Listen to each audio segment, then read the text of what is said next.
You are listening to the Caleb Turner Talk Show on the Anchor Radio Network. And now your host, Caleb Turner. April 20th, 2013, Caleb Turner Talk Show, Anchor Radio Network.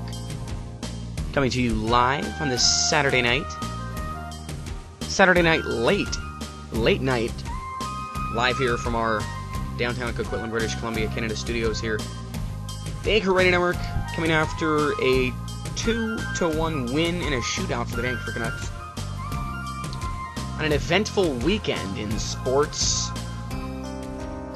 It's a pretty good Saturday night. I mean, Toronto Maple Leafs clinch. We're going to get into that later on the show.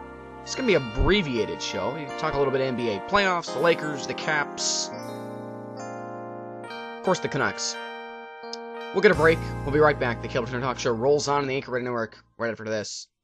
The Vancouver Canucks take on the Chicago Blackhawks Monday, live from Rogers Arena. Puck drop right here, 7 o'clock on the Anchor Radio Network.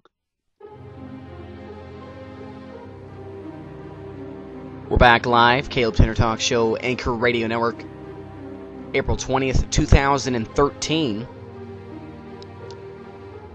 In one of the most eventful weeks of the year in the U.S., Boston Marathon shootings on Monday. 3 people killed, about 169 injured, 174 I think actually. And then of course, just yesterday, the full manhunt for the 2 suspects there from the Boston Marathon shooting, and one of them getting shot in a gunfight and then getting run over by his brother.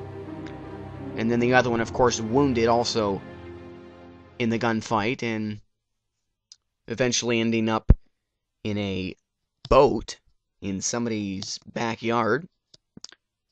That boat has instantly become famous. It literally will probably become a monument in Canucks, or in the U.S. history. And eventually sending in a robot to see if there was any bombs strapped to this guy. Because obviously throughout this whole entire process, bombs were being used. Of course, the bombing was at the Boston Marathon. But it was definitely a good thing that they were able to get the suspect number 1 and suspect number 2 last night. And suspect number 2 is recovering in hospital. They're not sure if he's going to make it. It looks like he probably will. Suspect number 1, of course, is dead after being shot. Believed to have been already killed before his brother ran over him on purpose, fleeing the scene. But that's what's happened in the U.S. And of course, there was a lot of sporting events in the past week, and obviously, every one of the sporting events honored the victims that were lost. And, of course, honoring the city of Boston for staying strong in this whole entire week, whole entire process. And, of course, our very own Vancouver Canucks goaltender this year, Corey Schneider, is from Boston, Massachusetts. And, obviously, it hit very near and dear to his heart, obviously, as he's from there. And, the phrase right now is Boston strong, so if you're going to talk about anything to do with Schneider, I would put hashtag Boston strong, because tonight he wanted to win for the city of Boston. And, it's amazing what a tragedy does to a country. It's amazing what a tragedy does to cities that are rivals in sports. I mean, you had the New York Yankees posting signs at Yankee Stadium that says Yankees, the Yankees emblem, and then a heart, and then the Boston Red Sox emblem. The Yankees played one of the Fenway Park favorites at the baseball game just this past week at Yankee Stadium. So, the same thing with the New York Mets. The New York Mets put the same sign up. But beside the point, at the TD Garden there in Boston, for the game on Wednesday night, Boston Bruins versus Buffalo Sabres. The game had obviously been postponed to Wednesday night. The crowd sang the national anthem, and chants of USA and We Love Boston rained down. And I'm going to be honest. I mean, I'm from the U.S. I'm an American, and I love hearing the chants, USA, USA. I'm a Canucks fan, and obviously I do not like the Boston Bruins. But I have to admit, for that game, I was cheering for the Bruins to win. They lost, but in a shootout to Buffalo. But, I mean, to see those fans and what they had been through in the last 48 hours at that time, having their city basically being put on a lockdown on Friday. Obviously, that hadn't happened yet, but to see the faces of the people in the crowd, tears obviously from pretty much everyone. You know, friends and or family affected by the event at the Boston Marathon. You know, I mean, it was very emotional. I mean, it's what you expect. You expect something like that after a serious tragedy. You saw that at the Newtown, Connecticut shootings, the school shootings. You saw that at the movie theater shootings in Aurora, Colorado. And then, of course, in like 48 hours from then, you had the North Texas chemical plant explosion that killed several and also injured many. So, it seems like in the last week, the U.S., especially the U.S., has been just hammered with events that just leave people speechless, shocked, wondering why. You know, I know that, you know, people think it's conspiracy theories and all this stuff, but people died this past week that really shouldn't have. People lost their legs when they shouldn't have. There's no room for anything like this to ever happen. You know, I'm not gonna talk about, you know, religions here and Muslims. You know, they seem to be at the center of all these kind of things. But obviously, the school shooting in Connecticut really didn't have anything to do with the Muslims. You know, so we can't really base it off that. Obviously, you know, the gun laws.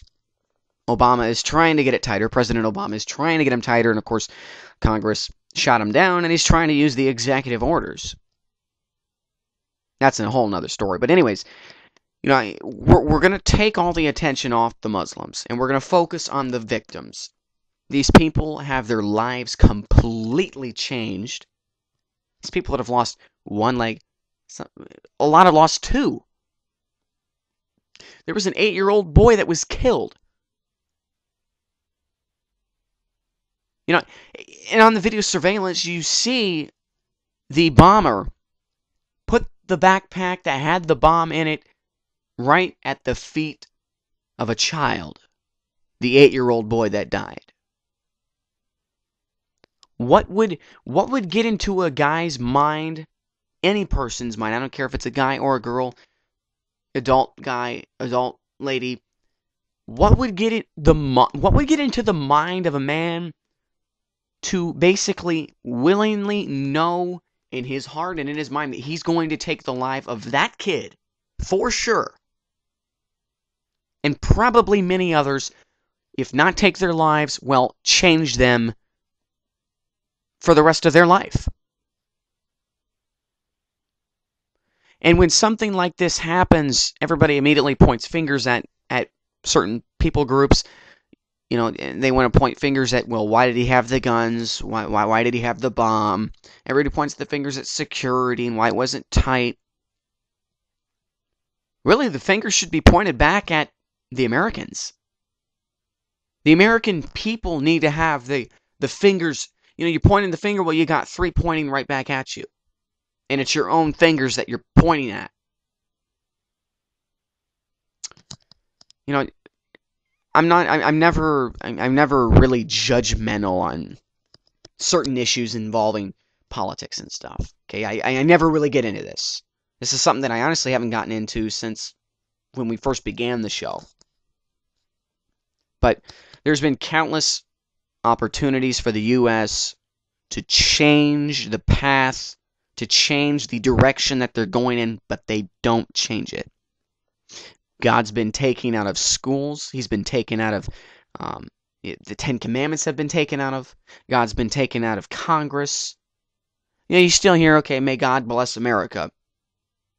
Unfortunately, that's just really become a catchphrase. May God bless America.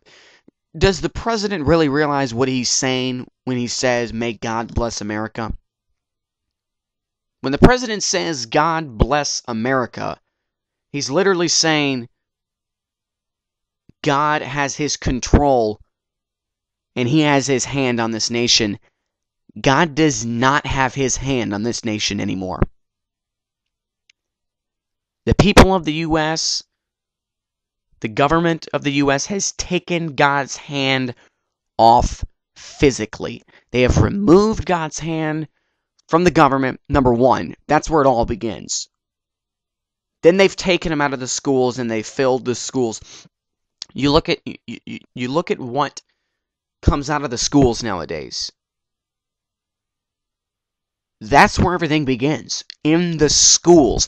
And I know everybody says, okay, it begins in the homes, but nowadays the homes are broken apart.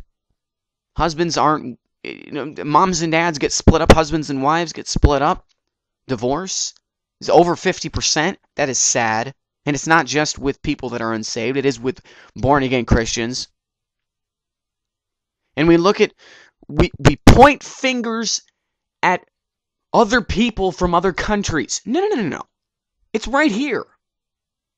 I know I'm living in Canada, but I am a United States. I was born in the U.S. I'm still a U.S. Born person. I'm a transplant from the U.S. So when things happen in the U.S., it hurts. It hits right here, right home. But it's not a surprise. It's not a shock that something like this happens. Knee-jerk reaction is shock. But once you think about it, we did this ourselves.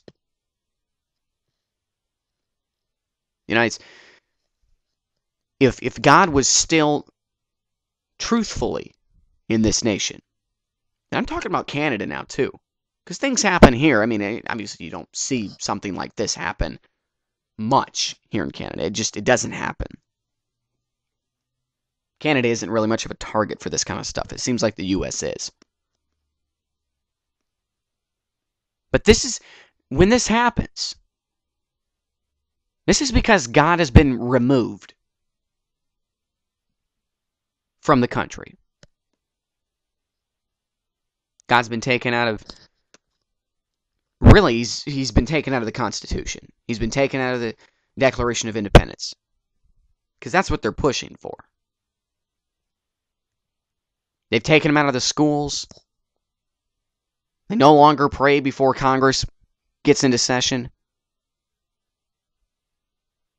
And people don't really realize what they're saying when they say God bless America. They don't. It's basically like they're taking God's name in vain when they say that. So, we all point fingers at the Muslims for some reason. The fingers are pointed right back here to the American citizens because we've let, and I'm not saying it's the Democrats, it's not the Democrats, it's not the Republicans.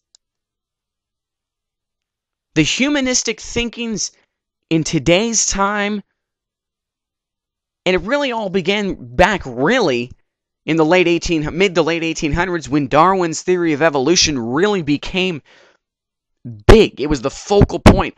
The dialectic thinking of Schleiermacher, the humanistic teachings of Darwin and believing in evolution, that we absorbed, and that we came out of the ground out of this great big blob in this soup bowl, and there was man, we began to realize that, hey, it wasn't God, it was man. We created ourselves.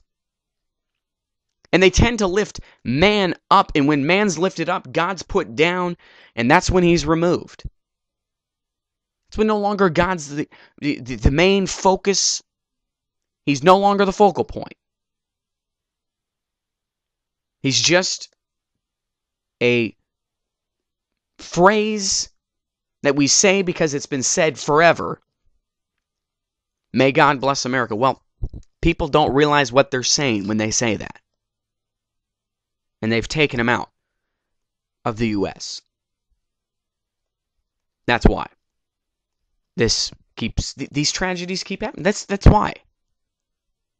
And we're going to keep right on seeing them until the rapture. It's just, and even after the rapture, it's still going to happen. Obviously, it's going to be a lot worse, but it's sad. It is, it's sad that, this seems to be happening too often. It's happening every month. It seems like there's something like this that happens, but obviously not to this magnitude. We'll take a break. We'll be right back. The Caleb Turner Talk Show rolls on. Moving into the weekend review for the Vancouver Canucks. And we'll talk a little bit NBA playoffs as well, as it began today. The Nets and the Knicks both winning playoff openers. We'll be right back. The Caleb Turner Talk Show rolls on after this. Next Saturday, the Vancouver Canucks take on the Edmonton Oilers in the final game of the regular season, live from Rexall Place in Edmonton, Alberta. You can hear the full play-by-play right here on the Anchor Radio Network. We're back live on the Caleb Turner Talk Show, the Anchor Radio Network. Final segment of the April 20th, 2013 edition, an abbreviated edition. Today, the 18th edition of the Caleb Turner Talk Show. Began December 22nd, 2012, and here we are, April 20th, 2013, pretty much 4 months in. And the show is still rolling on, as we continue to do once a week, a new Caleb Turner Talk Show edition. Week in review. I mean, it was a big week in the sports world. It was obviously a big week in the news world, but the sports rolled on. Despite all the events, and obviously the sports world honored and paused as we focused on what was happening around the world. But the NBA playoffs began after a pretty epic finish to the regular season in the NBA. Of course, last week we mentioned that Kobe Bryant went down with an injury that will sideline him until next season, and potentially mid to late next season. There with the ACL injury, the ankle injury, having to have surgery on the ankle to repair, was it a torn ligament? I think it was a torn ligament, but he is out 6 to 9 months. So the Lakers were faced with a uphill battle to get into the playoffs, even with the Utah Jazz at the time. Of course, they would eventually go on to beat the Golden State Warriors in that game, and then playing the San Antonio Spurs on Sunday, and beating the San Antonio Spurs on Sunday without Kobe, and the Spurs played for their lives in that game because they still had seeding. The Spurs were still looking for number one in the West. They played Duncan, they played Parker, they played Ginobili, they played Splitter, they played Kawhi Leonard. They played all of them. But the Lakers were just too good, and it seems to me right now that Dwight Howard and Pau Gasol are just getting warmed up. I'm going to find out tomorrow if they are for real or not. Lakers and Spurs. And again, the Lakers beat... who did they beat in the last game of the season? The Warriors. No, they didn't. But, I mean, you look at what the Lakers did. Did these many... these teams that they beat down the stretch, they didn't really beat too many good teams except for San Antonio. You know what I mean? We saw San Antonio, they played good. They played strong. Lakers were just too good.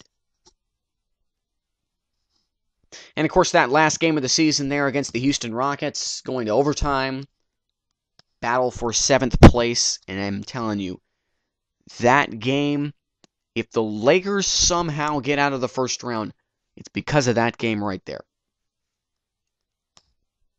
I take us back midway to the season when the Lakers were struggling. They were 10th in the West. They were like 6 or 7 games out. Kobe Bryant came out and said, I'm getting this team to the playoffs. We're fine. We're going to get in, no problem. Don't worry. I look and I fast forward ahead to right now, and he fulfilled what he said. By what he said as in making the playoffs, he brought them into the playoffs. He may have got hurt in the process, but he took this team to the playoffs. And honestly, that's all that matters in the long run. I mean, yeah, I know the Lakers had their struggles this year with getting the chemistry with Howard. And of course, Gasol was injured for a good portion of the year. They missed Pau Gasol. They missed him so bad because he has the ability to stop and pop, from the top of the key and make a jumper from, just outside the free throw line. He has the ability to get rebounds. I mean, look at the last game between him and Howard, over 40 rebounds. Or was it over? No, it was 38 rebounds combined between Howard and Gasol. That's nuts. So, obviously they match up significantly better against the Spurs. It's going to be interesting tomorrow seeing that matchup. It is going to be fun. The Oklahoma City Thunder get the Houston Rockets. James Harden gets to play against his ex-teammates for many years. They were Kevin Durant, Russell Westbrook, and of course the Houston Rockets also have Jeremy Lin, who really struggled this year. I mean, he was okay, but just not good enough. Maybe he's going to come out in the playoffs. We will find out. And of course, tonight, you had the Knicks winning and the Brooklyn Nets winning. So, my team out of the East, obviously everybody's saying Miami. It probably will be Miami, but I look at the Brooklyn Nets and I say, hey, I mean, they beat the Chicago Bulls. I know Chicago's without Derrick Rose, but Chicago was still a pretty good team this year. So, look out for the Nets. I think the Nets are good. The Nets may be able to keep up with Miami. I know we're only one game into the playoffs and they're up 1-0, but who knows? Stranger things can happen. The week in review for the Vancouver Canucks. Tonight coming off a 2-1 win in a shootout versus the Detroit Red Wings. And honestly, let's back up. Let's forget the week. Let's just talk about going into this week what the Canucks were up against. Saturday the 13th, the Vancouver Canucks lost 4-3 on a last 10 seconds goal in regulation. Lost 4-3 in Colorado in the afternoon game. Previously to that, they had won 4 straight. Calgary, Phoenix, Calgary previously on Saturday. And it slips my mind who they beat on the Thursday the 4th. Maybe in St. Louis. I think it was LA. I don't know. It's one of those teams. But so they were coming into this week off of a terrible loss and a terrible way to finish a good week that they had had. A good last 4 games that they had had. They lose 4-3. They honestly played really pathetic against Colorado. They played very, very bad. So on Monday, the Vancouver Canucks were in Nashville and honestly put the beat down on a team that really wasn't going to make the playoffs. They were pretty much already eliminated anyways. They had to win to keep their hopes alive. Ryan Kessler put on a clinic. Derek Roy put on a clinic. That whole line put on a clinic. And the Canucks escaped with a 5-2 win. Actually walked away, I should say, with a 5-2 win. So the next night in St. Louis, honestly played pretty good. They were up 1-0 going to the third. It wasn't as good as what they wanted by way of performance. Give up a goal to Jay Bouwmeester, and honestly, the Blues were all over the Vancouver Canucks in the third period. And then, of course, in the shootout, the Vancouver Canucks fall 2-1 as the Canucks just couldn't score, and St. Louis made both of their shots on the attempt. So, we fast forward to Thursday night going to Dallas. Started out a little slow. The Vancouver Canucks did score the first goal. Didn't happen until the second period. Midway through it. Canucks played pretty good against Dallas. I mean, it was, average play in the first two periods, and obviously, I think they could have done better though. By keeping their discipline in check, they took the costly penalty that ended up to the 1-1 goal. Go to the third period, tied 1-1, and the wheels just came off so fast. It wasn't even funny, giving up 4 goals in the third period to lose 5-1 in Dallas. Some of the worst playing I've honestly ever seen. Or so I thought. Take about 5 consecutive goals and 4 in the third period. It's pretty bad, considering that Canucks had a pretty complete team. They were rested. They had a day off in between the back-to-back in Nashville, St. Louis. I know it was the last game on a 5-game road trip. Okay, I recognize that. They went 2-2-1 on the road trip. Okay, it was 5 of 10 points in games where against St. Louis they probably could have played a little better in the third period. Could have won that game. And of course against Colorado getting really unlucky, but they played pathetic against Colorado. They did. They played pathetic. And they lost because they played pathetic. And it was a testament to the way that they played in that game that they would lose with 7 seconds left in the game. It's just unfortunate they couldn't have got that game to overtime. I might have been able to live with 2-1 and 2, 6 out of a possible 10. I think I could have probably lived with that. I mean, I can live with 5, but 6 would have just looked a lot better. They would have clinched a playoff spot a little while ago. A couple games ago. We come into tonight, and again I said, or so I thought I had seen some of the worst play. Vancouver Canucks only got 13 shots on net tonight. Against a very, very loose Detroit Red Wings team because they knew they had to win this game. They knew they had to, well, not necessarily win, but the Red Wings needed points in this game, period. They just couldn't do anything else. They needed points.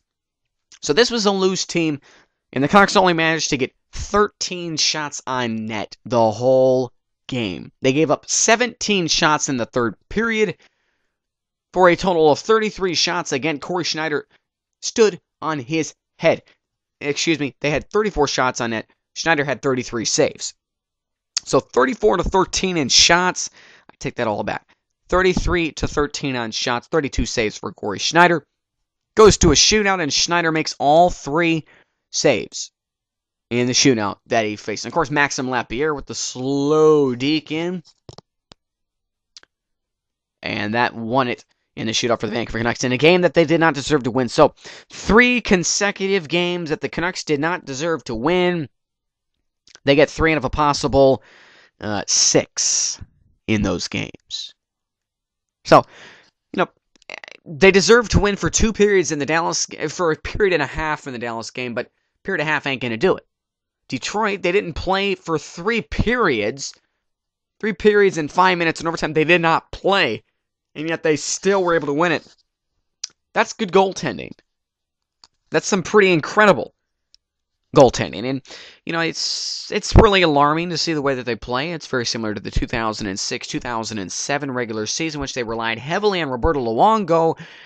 They had no offense, and Luongo, it finally caught up with him in the games that he had to play. But, Canucks clinch a playoff spot tonight with the 1 point, and they ended up getting 2, so what are they, 1 point away now from clinching the division?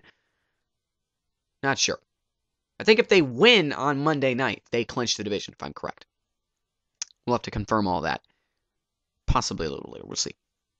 The Vancouver Whitecaps lose 2-0 on home field in Dallas.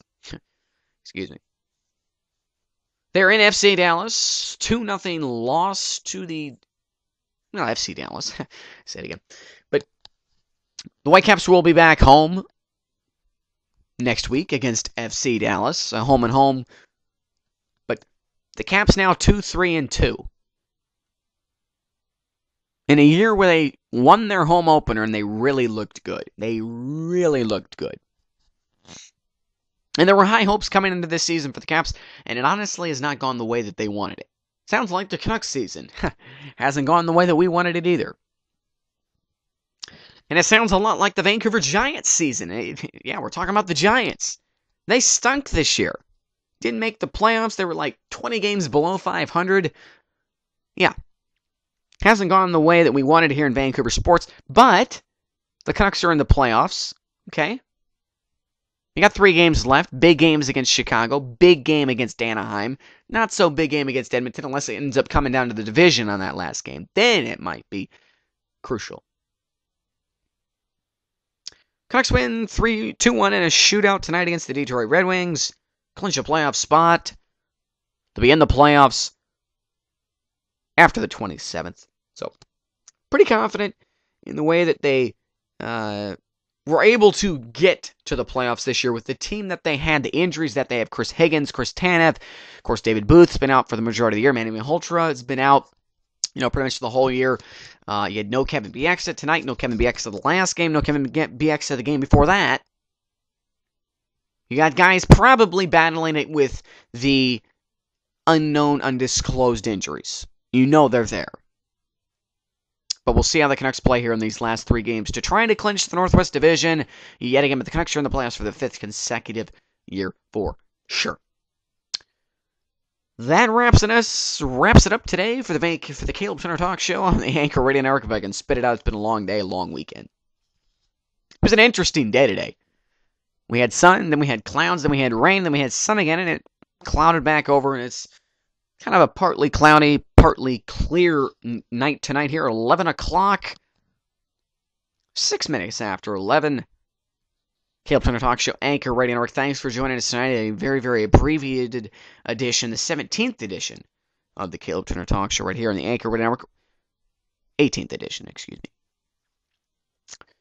Hope you have a good rest of the weekend. Of course, the Lakers and the Spurs begin tomorrow afternoon, live from San Antonio at the American Airlines Center. Should be a good series. And, of course, the Thunder begin tomorrow and the Miami Heat begin tomorrow. It is going to be a fun NBA playoffs. Hope you're all in your places, though, at church, because that is obviously a lot more important than sports. Sports is something that we get to enjoy on the side. It's all bonus. It's all bonus. Thanks for joining us tonight, the Caleb Turner Talk Show, April 20th, 2013, right here on the Anchor Radio Network. Hope you have a good night. Stay safe. Thanks for joining us. This has been a presentation of the Caleb Turner Talk Show on the Anchor Radio Network. Tune in every week for a new Caleb Turner Talk Show on the Anchor Radio Network.